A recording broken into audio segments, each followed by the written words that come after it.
Olá, tudo bem com você? Que bom estarmos juntos para darmos sequência ao nosso estudo de O Livro dos Médiuns.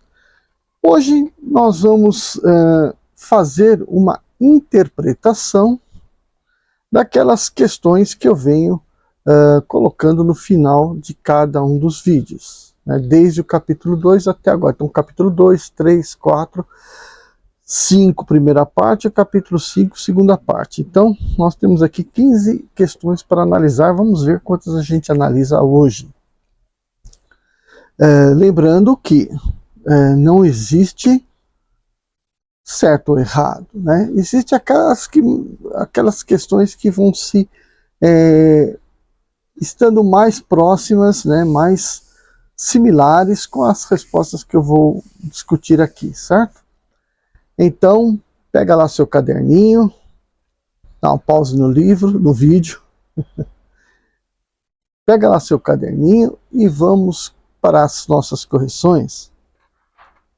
Eu sou o professor Wagner Klein, sou professor de Física, terapeuta holístico e você está no canal Sob Nova Visão.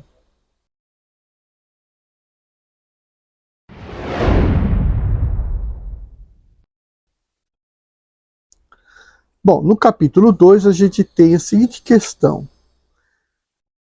Em seu caderno, defina o que entendeu sobre mediunidade e médium.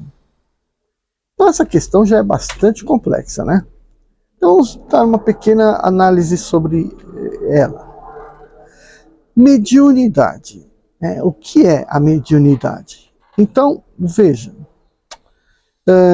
todo organismo tem uma faculdade, tem várias faculdades, né? Mas tem uma faculdade específica que permite perceber um mundo espiritual. E à medida que se percebe um mundo espiritual, pode-se, através dessa faculdade citada, colocar em contato, né? Ou seja, a inteligência que está no mundo espiritual se comunicar com a inteligência que está aqui encarnada. Então, parte do organismo, né, tem lá suas sensibilidades que podem fazer com que a intervenção de um espírito se manifeste no corpo do encarnado. Essa faculdade, né, segundo a literatura espírita, então não é só os livros espíritas, mas muitas e muitas discussões a respeito disso, pessoas que já psicografaram, pessoas que vão no centro, todos eles informam que a mediunidade ela é própria do nosso ser. A capacidade de nos comunicarmos com espíritos desencarnados é comum a todas as pessoas. O que acontece é que algumas são mais sensíveis do que as outras. Essa sensibilidade, por sua vez, pode ter vários motivos. Um deles, né, é reencarnatório. Outro é de desenvolvimento das faculdades em vidas passadas. Então você pode ter as pessoas que já desenvolveram em vidas passadas a capacidade de se comunicar com os espíritos, e essa capacidade permanece com ela. Então ela encarna mais uma vez, e mais uma vez ela pode manifestar essas faculdades. Outras pessoas desenvolvem essa capacidade por uma questão de resgate de vidas anteriores. Então, resgate de quê? Dívidas, né? Pendências que ela tem e que ela consegue, através dessa faculdade, da mediunidade, conseguir então dar passagem a diversas outras entidades e assim, desta forma, praticar o bem para aquelas entidades ou para outras pessoas, através da mediunidade, e, portanto, resgatar dívidas de uma maneira mais intensa nessa encarnação. Né? Deve muito lá, então, através de uma ajuda constante e bastante intensa, né? No caso aqui, ela consegue resgatar muito do que ficou pendente de vidas passadas. Nós temos essas duas situações aí. Isso chama-se, então, mediunidade. Chamamos por médium aquela pessoa, portanto, que é bem dotada dessa faculdade e que põe em prática, então, essa faculdade, tá bom? Então é isso daí. Vamos para a questão número 2. Por que pessoas são necessárias para o desenvolvimento dos fenômenos mediúnicos? Então, num certo momento, ocorre um fenômeno mediúnico. Tá bom. A pergunta é exclusiva. Por que é necessária a presença de pessoas para que aquele fenômeno se desenvolva? Então, as pessoas, que são o quê? São espíritos encarnados. Por estarem encarnados, manifestam sua existência sob o corpo material, que é bastante denso, e se a matéria é bastante densa, significa que ela tem muita energia. Essa energia está também composta de muitos fluidos, os quais serão usados para o desenvolvimento do fenômeno. Ou seja, o fenômeno demanda energia e as pessoas, né, detêm, né, contêm, são verdadeiras baterias dessas energias que podem ser, então, utilizadas no desenvolvimento do fenômeno. Então, para que o fenômeno mediúnico aconteça, né, é fundamental que haja energia. Essa energia vem dos fluidos dos corpos das pessoas, principalmente.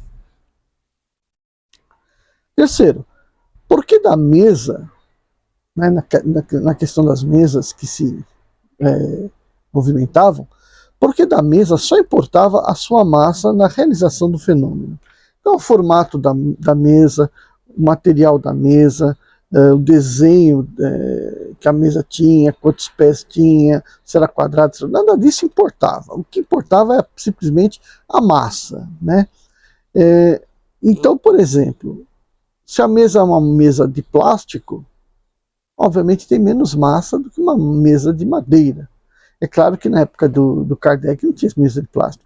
As mesas eram de madeira. Então o que variava era a densidade de uma madeira para outra, né? E se ela tinha alguma armação de ferro e tal. E por que importava então a massa? Porque, justamente, como já foi dito várias vezes, todo fenômeno mediúnico, todo fenômeno, ele está atrelado às leis da natureza. Não se foge de momento algum das leis da física que regem a natureza. Então, se não se foge às leis da física e o que precisa fazer com as mesas é transportá-las, movimentá-las, erguê-las, girá-las ou coisa parecida, a força na qual está sendo combatida, que está sendo anulada, que está sendo posta em uso, é a força da gravidade. Então, para erguer um corpo, precisa ter uma força que supere a força da gravidade. E a força da gravidade atua sobre quem? Sobre massas. Então, quanto mais massa, maior é a atração gravitacional. Portanto, as mesas mais massivas têm maior peso. Então, o que significa ter maior peso, né? Significa que a atração gravitacional sobre aquele corpo de massa mais densa é maior do que aquela sobre uma mesa menos densa. Então, aquela que tem menos massa sofre menos a ação da gravidade, então é mais fácil ser movimentada. Então, o que importa no fenômeno é saber o peso das mesas, portanto, a quantidade de massa que você tem nas mesas. Essas foram as questões do capítulo 2, que falam do maravilhoso e do sobrenatural, né? Então, mostrando aqui na questão 3 que não tem nada de sobrenatural, né? Capítulo 3 vai falar do método. Então, vamos ver as questões que eu coloquei aqui para vocês. O que de fato evidenciava a presença de espírito por trás dos fenômenos? Bom, então vamos recapitular o que acontecia, né? Aconteciam diversos fenômenos, Vamos juntar um monte de pessoas para fazer o fenômeno acontecer, colocavam lá, a princípio intercalavam sexos, né, talvez por uma questão de yang e yin, sei lá o que tinha na cabeça das pessoas, então intercalavam os sexos e faziam um experimento. Outro dizia o seguinte: não, é necessário dar-se as mãos. Por quê? Porque deve passar uma corrente elétrica, já que a discussão sobre a eletricidade do corpo estava em alta naquela época. Então vamos dar as mãos aqui e vamos fazer com que haja uma corrente elétrica para que a corrente elétrica realize o fenômeno. Bom, nada disso era necessário. E de repente não precisava dar as mãos, não precisava intercalar sexo nenhum, e no entanto aconteciam os fenômenos. Tá, muito bem, então tudo furado as teorias do pessoal. Mas até então estava se fazendo aquele experimento como se fosse qualquer outro experimento, né? E tendo em vista que aquela época era uma época de descobertas, era muito interessante que se soubesse qual o fenômeno físico que estava por trás daquilo. Mas de repente começou a se ver que as mesas obedeciam a um comando. Então, o pensamento das pessoas, a vontade das pessoas que iam para fazer, né, o experimento, fazer a mesa se mexer, e tinha uma grande importância. Então, será que é o pensamento da pessoa que está fazendo a coisa se mexer? Então fica muito fantástico isso, né? Mas entendeu-se que havia uma inteligência por trás do fenômeno físico. Então, se havia uma inteligência por trás do fenômeno físico, então era de se esperar que fossem espíritos. Mas pode ser pensamento dos encarnados. Tá, pode ser o pensamento das pessoas que estão encarnadas. Então nós pegávamos e falávamos: então nós queremos que a mesa faça da direita para a esquerda, e a mesa ia da esquerda para a direita. Opa, está indo contra o que está falando? Não, estava simplesmente provando que não era o pensamento delas. Existia sim uma inteligência, mas uma inteligência independente. E aí, então, portanto, atribuiu-se aos espíritos das pessoas mortas. Não se falava de um espírito de milhares de anos atrás. Não se falava disso. Falava que eram espíritos. E a princípio vinham quem? Os espíritos recém-desencarnados, né? Então, os mortos mais recentemente eram aqueles que eram observados, não, eles eram culpados, vamos dizer assim, né? Apontados como realizadores dos experimentos. Então, tá lá, primeira parte, primeira pergunta é essa aí. O que evidenciava a presença de espíritos era o fato de que havia uma inteligência, né, por trás de todos os fenômenos. Questão 2. Por que considerar um apêndice as tais mesinhas, caixinhas, cestinhas, né, etc. Então vamos lá. O que são essas tais mesinhas, caixinhas, cestinhas? O que é isso aí? Então, quando se entendeu que poderia se acontecer uma comunicação dos espíritos desencarnados, então pensou-se logo na escrita de alguma coisa, e a escrita se tornou possível por conta daquelas tábuas Ouija, né, que tem lá as letras, números, e um objeto que as pessoas tocavam no objeto, e o objeto apontava então para um objeto móvel, né, que apontava lá para as letras, e as pessoas iam transcrevendo, e aí tinha lá a mensagem. Depois disso, passou-se a usar cestinhas, caixinhas, no qual pendurava aqui um lápis, né, uma lapiseira, e essa coisa, conforme se mexia, apontava, escrevia, desenhava, né, fazia a letra, né, e aí, portanto, era uma forma de escrita. De repente, aquilo foi se tornando cada vez mais simples, pequenas pranchetas, e finalmente a mão da pessoa segurando a lapiseira. E aí a pessoa escrevia. Essa pessoa era um médium, ou seja, a pessoa que tinha essa habilidade orgânica de permitir o movimento da mão por condução de um espírito né, de um espírito e não dela mesma, né?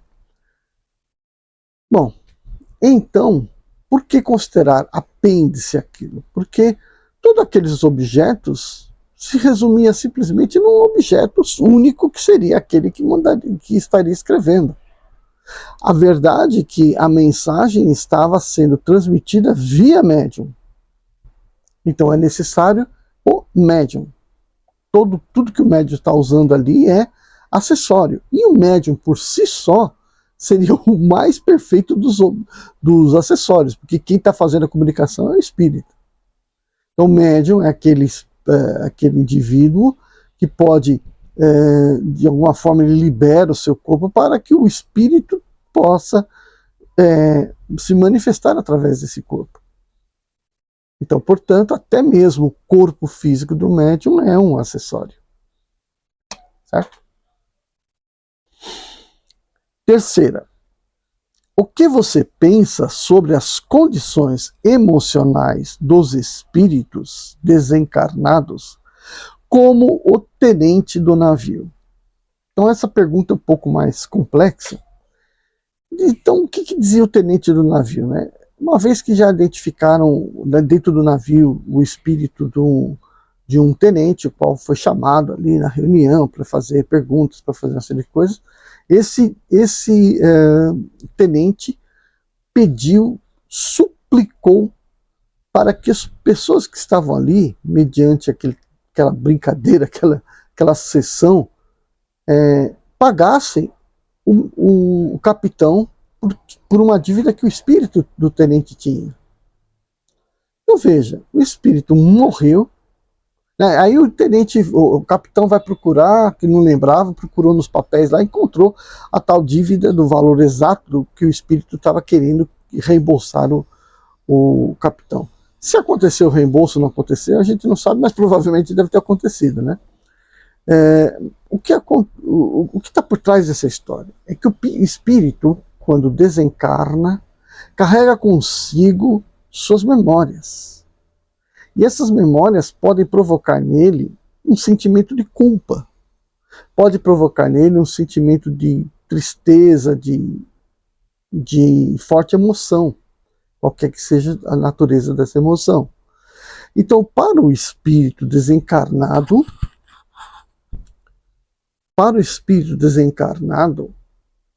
as culpas seguram a evolução dele, impedem a evolução, impedem a transição suave da alma.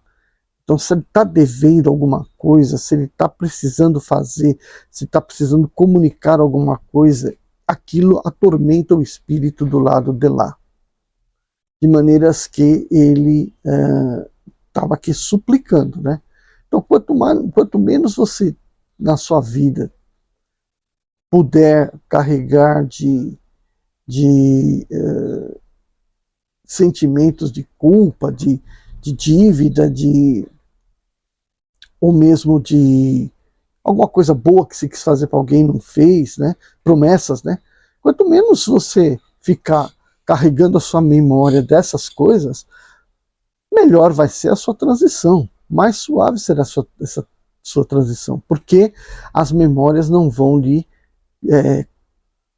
cobrar isso, né? Não estarão ali cutucando o teu espírito para que você cumpra com o que você prometeu, para que você não carregue isso num sentido de culpa para a vida futura, para uma vida futura, para uma evolução espiritual. Então é necessário que você faça uma limpa nesses sentimentos, tá? Então é isso que está mais ou menos aqui relacionado com a questão 3. Agora a gente vai para o capítulo 4, sistemas. Capítulo 4, coloquei as seguintes perguntinhas. 1. Quais os elementos fundamentais para o desenvolvimento de um fenômeno espiritual? É um fenômeno espiritual, ou fenômeno mediúnico, também serve para essa pergunta. Quais são os elementos principais? Bom, primeiro de tudo, tem que haver uma inteligência extracorpórea. Né? Se o fenômeno é espiritual, é um espírito que está por trás. Então, e o que importa desse espírito? A sua inteligência. Então, a inteligência espiritual que vai arquitetar o fenômeno. Bom, mas precisa ser uma pessoa desencarnada? Nós vimos lá também que não precisa ser uma pessoa desencarnada. Pode ser até uma pessoa encarnada que tem uma condição mental de criar o fenômeno, não é qualquer pessoa que vai ter isso aí, criar o fenômeno e vai ter a disposição orgânica suficientemente desenvolvida para dar a energia necessária para a realização do fenômeno, como aquele senhor lá, Romo, que sentado na poltrona fazia a poltrona erguer-se. Então, por conta do seu pensamento, da sua inteligência, é que ele vai manipular os fluidos do meio para poder fazer com que haja uma compensação do efeito gravitacional para que a cadeira possa subir, tá? Como se fosse um elevador. Então ele não só era a inteligência, como também ele era o manipulador dos fluidos. E ele dava a própria energia do seu próprio corpo para poder manifestar os fluidos. Então é necessário que haja inteligência, é necessário que haja o fluido universal.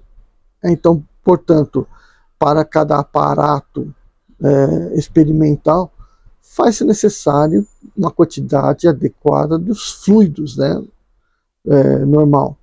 E a energia que vem do corpo físico. A energia pode vir também até mesmo de um animal. Por que não? A energia, ou seja, o magnetismo animal do meio onde estamos realizando o fenômeno. Não vai pegar uma pessoa que está distante. Então, tem que ser a energia que está ali naquele local para poder fazer o fenômeno. Então a energia pode vir de um ser humano, como pode vir também de um animal. Okay?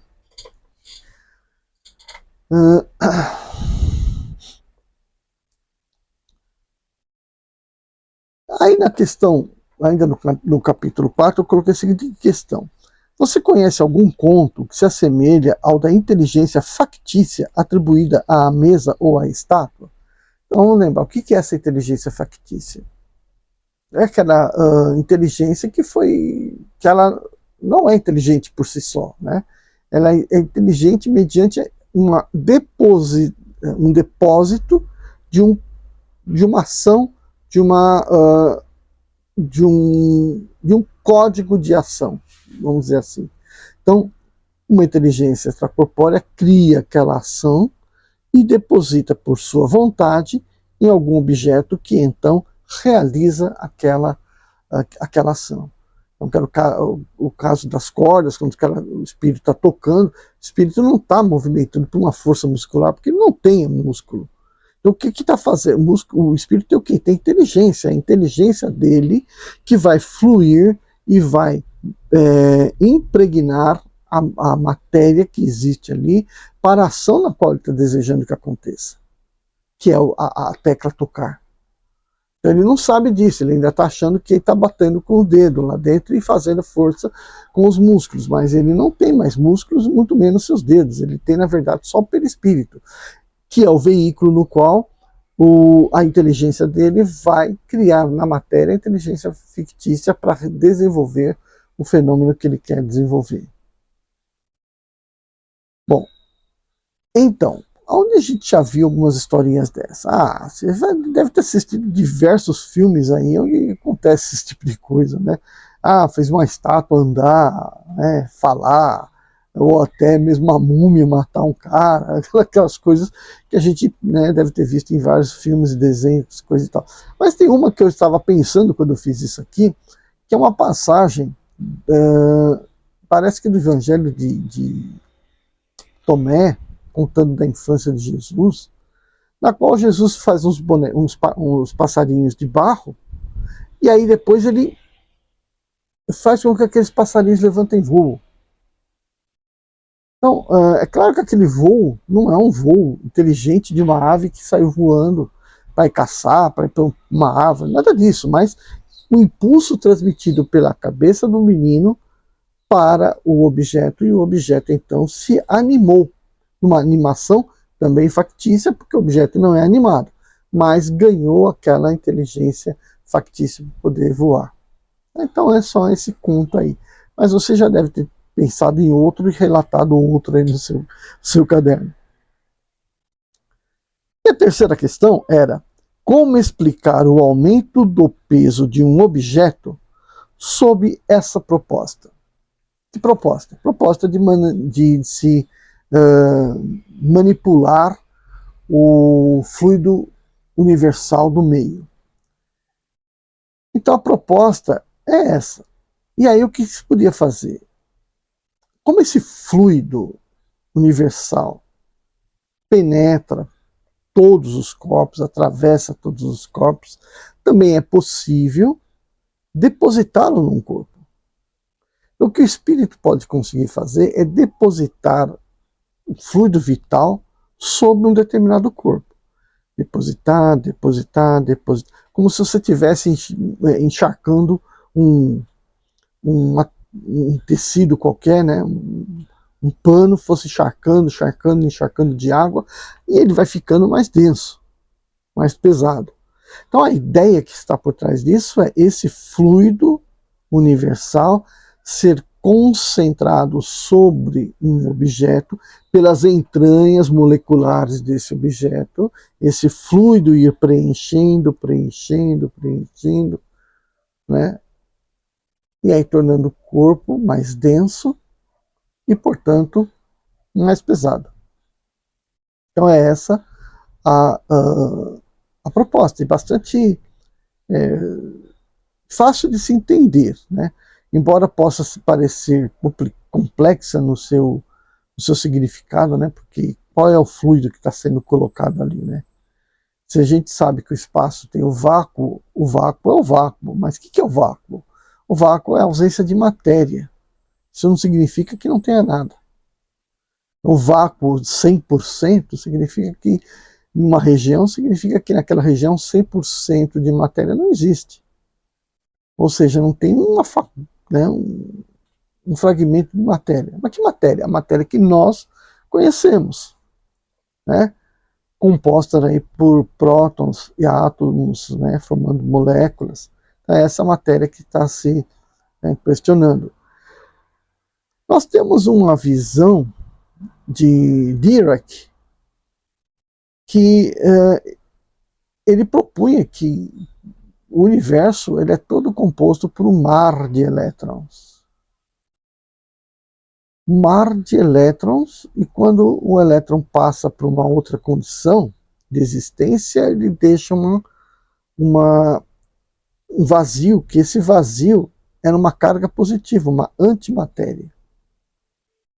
Bom, enfim, o pensamento do Dirac era que, e também o pensamento de Maxwell, é que não tem o nada, né? Não dá para engolir a existência do nada. O que existe é alguma coisa que a gente ainda não consegue mensurar, mas existe alguma coisa. E se a gente parar para pensar, que nem eu já falei outras vezes, parar para pensar no nosso sistema solar, o Sol irradia ondas eletromagnéticas nas mais diversas frequências por todo o sistema. E quando ele faz isso? Já faz isso há 5 bilhões de anos. E vai ficar mais 5 bilhões de anos fazendo isso. Essa irradiação percola todo o sistema solar. Alguma pequena fração dessa energia colide nos planetas, nos objetos massivos, né, e retornam para o meio.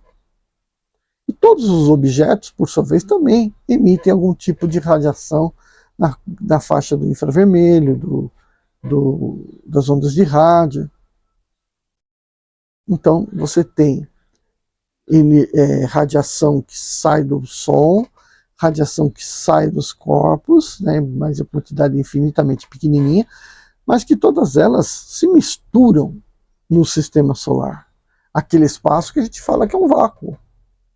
Mas é um vácuo no sentido de você não encontrar ar, né, sequer a molécula de ar, por exemplo, de gases, né? Então não tem isso lá. Ali é vácuo. Mas e a radiação? Será que essa radiação também não pode ser considerada um fluido? E sendo um fluido, não pode preencher o espaço? E se preenche o espaço, não pode ser condensada? E se condensada, não poderia ser transformada em algum modelo de matéria, uma vez que foi condensada? Então a gente pode ir por aí, né, tendo ideias sobre o que é esse fluido universal. Tá bom? Bom, indo agora para o capítulo 5, na primeira parte dele, a pergunta é: todos os espíritos são capazes de realizarem o fenômeno do transporte? Então ele é dito que não. O fenômeno do transporte é um fenômeno que demanda inteligência, demanda entendimento da natureza de uma maneira mais complexa, e a grande maioria dos espíritos não atingiram esse grau de evolução. Então a resposta é não, só espíritos mais evoluídos que podem fazer o fenômeno do transporte. 2. A compreensão de um fenômeno pelo espírito está atrelada à sua evolução? Sim, né? A resposta é sim. Em correspondente direto à pergunta 1, a resposta 2, sim. Ele pode ver o fenômeno do transporte, por exemplo, ele pode até participar do fenômeno do transporte, mas ele não o compreende. Ele não é capaz de produzi-lo. Ele pode participar da execução fornecendo seus fluidos, mas não é capaz de reproduzi-lo, porque ele não tem a compreensão. Só se faz o fenômeno no mundo espiritual quando se conhece o que está fazendo, né? Quando se tem domínio sobre a natureza para poder fazer o fenômeno acontecer. 3. Ainda que se tratasse de um fenômeno altamente complexo, o espírito que o realizou era um espírito bem elevado? Então veja bem, esse espírito ele era elevado ao ponto de poder produzir o efeito do transporte. Mas ele ainda dizia que havia muita coisa que ele não sabia fazer. Então ele reconhecia que ele ainda tinha muito a se elevar para realizar outros tantos fenômenos. Então o próprio espírito, ele diz que ele não é bastante elevado. Aí a gente vai para aliás, esse aqui é o capítulo final, né? O capítulo 5, a segunda parte. O capítulo 5, a primeira parte, as perguntas foram: 1. Quais as possíveis motivações comuns para os espíritos se manifestarem em um lar? Então essa aqui é interessante, né? Por que um espírito em um certo lar resolve se manifestar? Então quais são as razões mais comuns? Primeiro, a sua ligação com os espíritos encarnados. Então ele pode ter sido uma pessoa que se junta ao grupo ali porque quer se fazer lembrar, né? É preciso que ele esteja numa condição ainda pequena, uma condição involuída, ter sido desencarnado há pouco tempo, enfim, condições que o prendem mais próximo à crosta, né? E não deixe que ele vá para um caminho mais evoluído. Então, essa é uma situação. Aí estando nessa situação, esse espírito tem algum sentimento relacionado às pessoas que estão encarnadas. 2, pode não ter sentimento nenhum, mas ele ser um espírito perturbador. Gosta de perturbar. É um poltergeist, espírito brincalhão. Ele quer se divertir. Ele é daqueles espíritos de baixa evolução.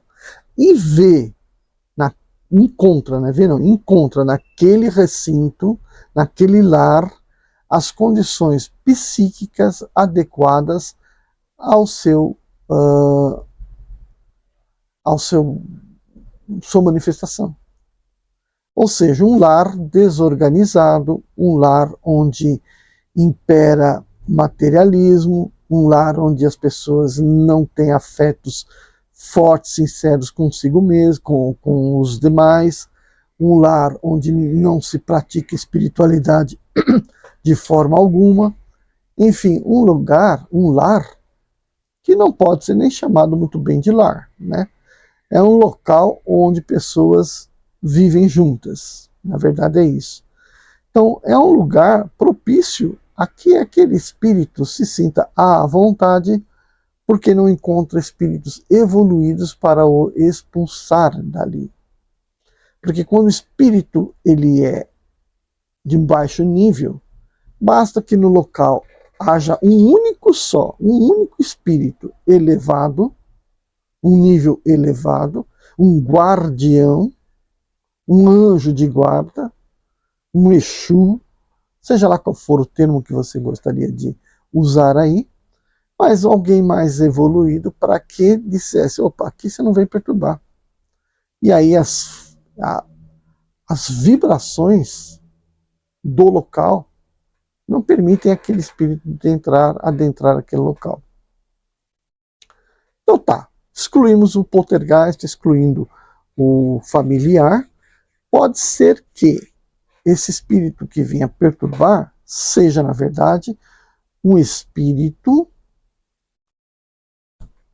obsessor decorrente de encarnações passadas. Então a pessoa teve na vida passada um desafeto com alguém muito sério. Esse alguém não era evoluído para deixar aquilo para o outro lado, não entendeu muito bem aquilo, e quando um se encarna, o outro vem e não se encarna, não tem a condição para se encarnar, mas ele fica ali preso por uma ligação emocional àquele espírito que encarnou, e em certo momento da vida daquele encarnado, ele vai ter as condições mentais que vibram em sintonia com aquele obsessor, que vai poder então atuar sobre a pessoa, perturbar a pessoa. Então esse é outra situação que pode carregar um espírito para dentro da vida de outro. Bom,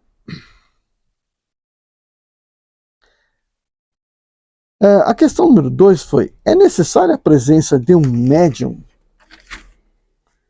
consciente do espiritismo no recinto?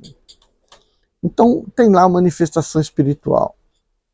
É necessário que haja um médium que conhece o espiritismo ali dentro daquele recinto para que aquele fenômeno aconteça? Então a resposta é não. Não precisa ter uma pessoa, um médium que seja conhecedor do espiritismo, que entenda os fenômenos espíritas. Não, não é necessário. Porque o conhecimento, né, dos fenômenos espirituais poderiam, na verdade, ir na contramão daqueles fenômenos acontecerem. Porque se a pessoa conhece a procedência daqueles fenômenos, ela vai poder anular, de alguma forma, combater aquele fenômeno. Então, se aquele fenômeno acontece mediante a existência de um médium, porque precisa de energia, precisa de ter esse intercâmbio, né, para que esse espírito perturbador consiga perturbar o meio, precisa ter a energia de um médium ali fluindo constantemente para que ele possa manipular isso. Agora, esse médium não precisa, e na maioria das vezes não sabe nada do espiritismo, simplesmente é um doador de fluidos. E terceira, que importante instrumento de auxílio aos espíritos sofredores, a maioria de nós pode fazer uso. Então, no local onde você conhece, ou você saiba que existam espíritos sofredores, por vários motivos que nós falamos aqui, qual é o instrumento que todos nós podemos utilizar, independente de nossa mediunidade, para ajudar esse espírito sofredor? A prece, a oração, a mentalização, desde que sincera, né? Desde que seja alguma coisa falada embebida de intenção. Se não houver a intenção da pessoa, não vale nada. Não é? Melhor não fazer nada. Então, para não se tornar um objeto de riso para o obsessor, né? Para o espírito sofredor. A pessoa tem que ter a intenção. Tem que chegar ali com a intenção e a prece. Por que a prece? E quando se faz a prece, a oração, principalmente, obviamente, aquela que Jesus nos deu, que é a do Pai Nosso, quando se faz aquela oração, o que você está fazendo? Você está se conectando, de alguma forma, com uma egrégora infinita de espíritos benevolentes, que é esses que virão, então, em auxílio àquela espírito sofredor. E é mediante o merecimento daquele espírito sofredor que ele poderá ser mais ou menos ajudado. Melhor ou pior ajudado. Né? Pior ajudado. Pode ser mais bem ajudado. Tá? Então, os espíritos elevados, né, vêm por conta da sintonia que você criou através da sua prece, para que eles possam interceder pelo espírito sofredor. Você precisa saber quem é esse espírito? Não, não precisa. Você precisa saber quem é o espírito sofredor? Não, não precisa. Basta que você sinta que aquele local é desagradável, é um local que te provoca uma tristeza, é um local que te provoca uma angústia, para você saber que aquele local tem espírito sofredor. Porque, de alguma forma, a empatia das pessoas acabam fazendo com que as frequências naturais das pessoas acabem descendo as frequências para uma frequência de sofrimento, de angústia e tristeza daquele espírito que está presente. Não precisa conhecer o espírito, não precisa saber nada da vida da pessoa, não precisa saber nada disso. Ao sentir essa sensação, é possível, então, sintonizar-se com espíritos superiores através das preces e, é claro, do seu próprio merecimento, né? Quanto mais você for merecedor dessa habilidade, melhor para você. E você sintonizar com os espíritos, para que você possa fazer com que as pessoas, com que eles venham em socorro daquelas almas sofredoras. Tá bom? Então, esse aqui foi as nossas reflexões sobre as questões. E vamos acumular mais algumas e a gente volta com outra, sempre aí na terça ou na quinta-feira. Tá bom? Vejo você, então, no nosso próximo vídeo. Não deixe de dar seu like, de compartilhar, se inscrever se não for inscrito. Então, até mais. Tchau, tchau.